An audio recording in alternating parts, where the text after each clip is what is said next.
সূরা আন-নূর ২৪-৫৮ আরবি তেলাওয়াত ইয়া আইয়ুহাল্লাযীনা আমানু লিয়াস্তাযিনকুমুল্লাযীনা মালাকাত আইমানুকুম ওয়াল্লাযীনা লাম ইয়াবলুগুল হুলুমা মিনকুম সালাসা মাররাতিন মিন ক্বাবলি সালাতিল ফজরি ওয়া হিনা তাদাউনা সিয়াবাকুম মিনাজ যাহিরাতি ওয়া মিন বাদি সালাতিল ইশাই সালাসু আওরাতিন লাকুম লাইসা আলাইকুম ওয়ালা আলাইহিম জুনাহুন বাদাহুন্না তাওয়াফুনা আলাইকুম বাদুকুম আলা বাদিন কাযালিকা ইউবাইয়িনুল্লাহু লাকুমুল আয়াতি ওয়াল্লাহু আলীমুন হাকীমুন।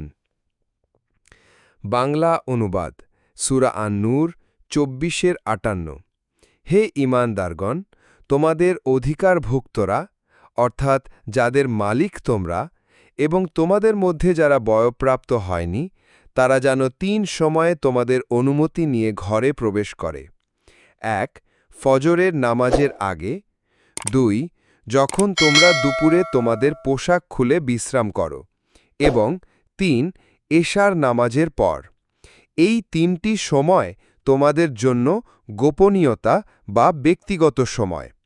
এদের পরে তাদের প্রবেশেও তোমাদের কোনো দোষ নেই। তারা তোমাদের ঘরে বারবার আসা যাওয়া করে। এভাবে আল্লাহ তোমাদের জন্য আয়াতগুলো ব্যাখ্যা করেন। আল্লাহ সব কিছু জানেন, প্রজ্ঞাময়। সংক্ষিপ্ত ব্যাখ্যা। এই আয়াতটি মূলত ঘরের শালীনতা ও ব্যক্তিগত গোপনীয়তার নিরাপত্তার নির্দেশ দেয়। মা মালাকাত আইমানুকুম অর্থ যেসব দাস বা অধিকারভুক্ত কর্মচারী তোমাদের অধীনে রয়েছে। যারা বয়ঃপ্রাপ্ত হয়নি মানে হল শিশুরা, যারা এখনও বালেগ হয়নি। ৩টি নির্দিষ্ট সময়, ফজরের আগে, দুপুরে পোশাক খুলে বিশ্রামের সময় এবং এশার নামাজের পর গোপনীয়তা রক্ষার জন্য সংবেদনশীল সময়।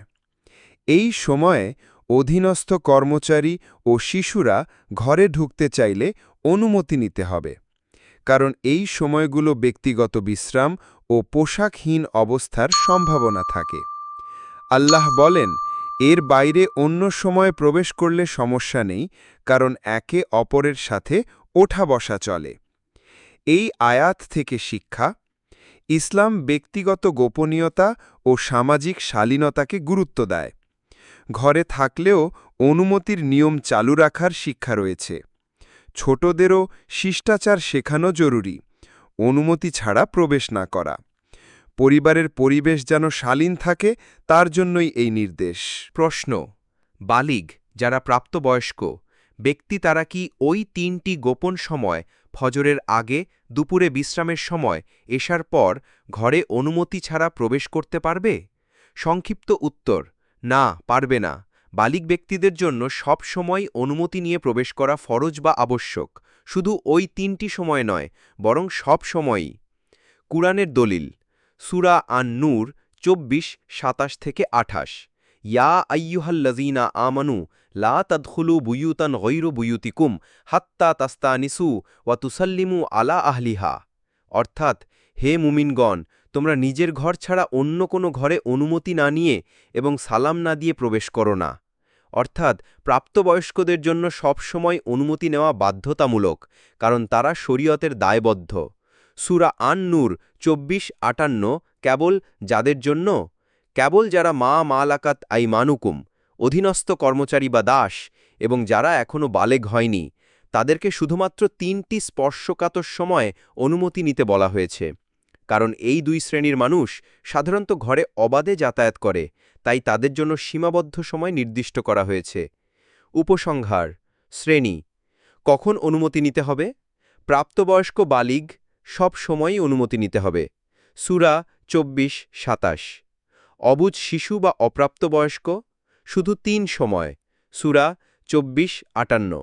মা মালাকাত আইমানুকুম শুধু ৩ সময়।